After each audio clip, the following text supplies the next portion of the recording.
Welcome back. Today I've got a recipe for mango salsa. I used to buy this in the grocery store until I mastered this recipe. You're going to love it.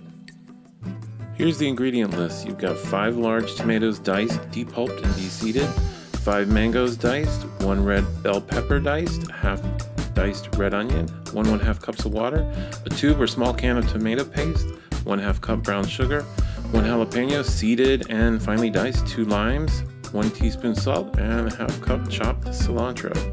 Start with cutting the mangoes. Now I'm showing you in the video here how to slice off the cheeks and then to score the flesh and scoop it out. You get the perfect dice if you do it this way, and then you can eat the part around the pit of the mango. So you get a nice sized bowl of diced mango after cutting it up this way. It's going to take you about 30 to 45 minutes to have everything cut up, and once you have all the veggies prepped and everything ready to go, it's going to take you about another hour to cook the salsa on the stove. Put a Dutch oven on the stove, about medium-high heat, and then add everything into the pot.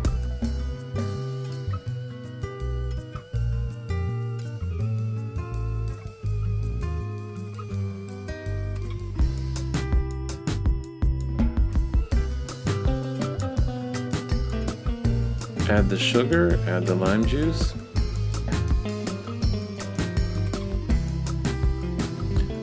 Add the tomato paste.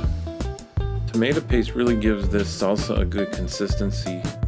If you want to make fresh salsa, you can leave the tomato paste out and you won't need to cook it. You're also going to add water to this.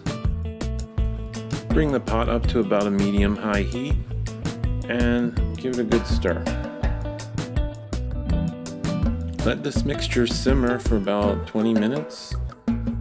You should see the vegetables start to break down a little bit, and you should see the salsa start to form a thicker consistency.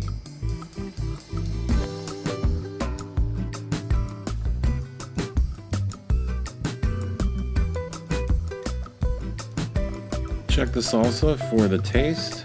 You might need to add more sugar or lime juice to it. Make it how you like it.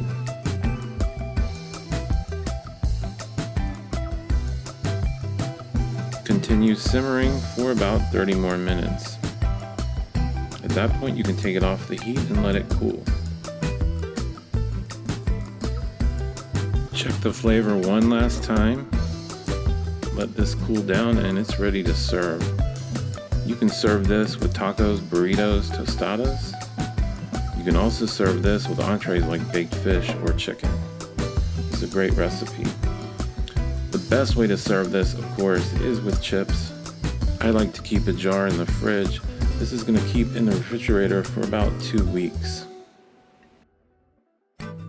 Once this salsa is refrigerated, it's going to have a really nice, thick, chunky consistency. I think you're going to love it.